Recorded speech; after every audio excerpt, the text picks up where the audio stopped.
Om Shanti. Welcome to आपके अपने channel meditation lamp, जिसे आप अपनी आत्मा को परमात्मा की ज्ञान खजाने से भरपूर करने के लिए और अपनी इस आध्यात्मिक यात्रा पर उन्नति के लिए चैनल से जुड़ सकते हैं।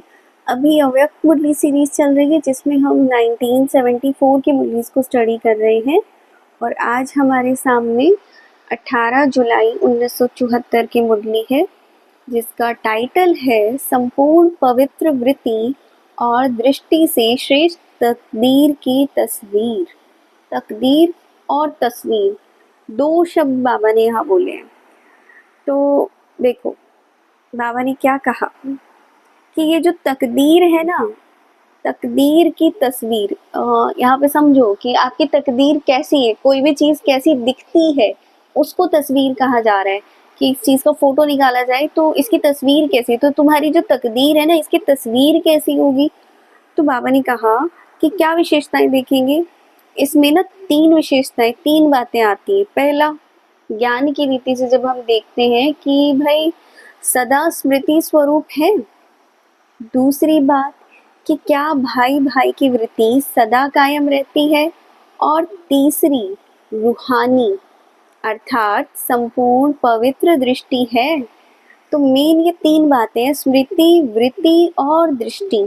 इन तीन से पता चलता है कि आपकी तकदीर कैसी होगी या कैसी है। जैसे दुनिया में भी क्या होता है, कोई तस्वीर है, कोई पेंटिंग है, ठीक है, तो उसमें भी क्या देखते हैं कि उसमें कोई आँख, नाक, कान, अगर कोई भी एक भी चीज़ अगर ढंग से नहीं बना रखी है, उसकी शेप अच्छी नहीं होगी, तो उस जो चित्र होगा, वो पेंटिंग होगी, उसकी वैल्यू कम हो जाएगी। चाहे सारा बाकी कितना भी सुंदर हो, लेकिन फेस के अंदर कोई थोड़ी बहुत भी कमी रह जाती है ना, तो वो जो है बेकार हो जाता है चित्र। तो यहाँ पर बाबा भी यही कह रहे हैं कि आपकी अगर इन तीनों में से, तीन विशेषताओं में से एक भी कम हो गई ना, तो वो जो प्रारब्ध, यानी कि जो आपका एक तरीके से क्या बोलेंगे उसको, पुरुषार्थ का जो प्रारब्ध है, यानी जो प्राप्ति है मतलब, तो उस समय में से आधा समय कम हो जाता है। 16 कला से क्या बन गए, 14 कला हो जाएंगे। तो ऐसे तो वैल्यू आधी हो गई ना आपकी। तो ये चेकिंग करनी है। अब चेकिंग के लिए बाबा पूछ रहे, यंत्र जानते हो कौन सा यंत्र है? जैसे अलग अलग चेकिंग करने के लिए यंत्र होते हैं ना, और इसके लिए जो यंत्र है, जो टूल है, वो है हमारी बुद्धि। बुद्धि से आप चेक कर सकते हो।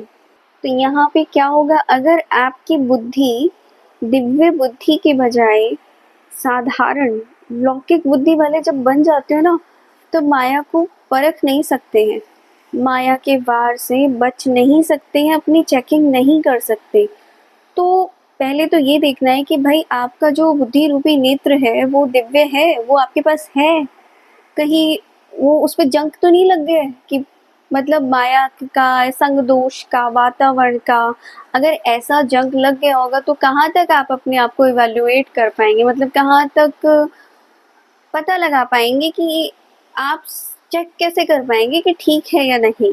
तो ऐसे बोलते हैं कि बाबा अपनी जो ये श्रेष्ठ तस्वीर है ना, इसको बनाने के लिए तीन विशेषताओं को भरना है और इसके लिए तीन शब्द याद रखने हैं। देखो अभी हमें विशेषताएं क्या बताई, अगर आपकी तकदीर की तस्वीर देखें तो संपूर्ण क्या बताया, पवित्र दृष्टि, स्मृति और वृत्ति। वृत्ति कैसी है, वृत्ति मतलब आपकी वृत्ति में भाई भाई, यहाँ पे भाई भाई का मीनिंग भी समझना कि जब आप किसी को भाई भाई समझ रहे हो तो आप उसके कल्याण की बात ही सोच रहे हैं, समझ रहे हैं कि इसको भी बाप का परिचय मिल जाए, या ये भी अपना, हम सब आत्माएं भाई भाई हैं, ये भी हमारा ही भाई है, हम एक ही पिता के संतान हैं, हमें कल्याण करना है, हमें मिलजुल के रहना है, हमें साथ साथ रहना है, हम आत्मा आत्मा है। तो वो बहुत सारी चीजें आ जाती है इसमें, खाली एक दृष्टि से कभी नहीं देखना एक बात को।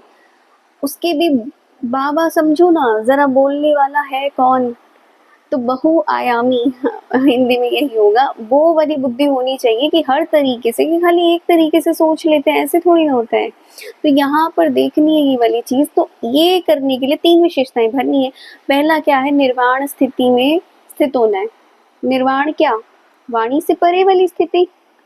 दूसरा निर्माण बनना है, कि निर्माण, मान होता है ना, मान अपमान, तो निर्माण कि आपको मान ही नहीं चाहिए, आपको जरूरत ही नहीं है इस दुनिया के झूठे मान की, कि कोई आपकी तारीफें करेगा तो आप खुश होंगे और कोई अगर उल्टा सीधा कुछ बोल रहा है तो अपनी स्थिति नीचे गिराएंगे। तो ऐसे निर्माण हो जाओ, निर्माण। और तीसरा फिर बाबा ने बताया निर्माण करना। तो निर्माण यानी कि कंस्ट्रक्शन भी किसका? पॉजिटिविटी का, नव निर्माण। अपने अंदर नए गुणों को धारण करना है।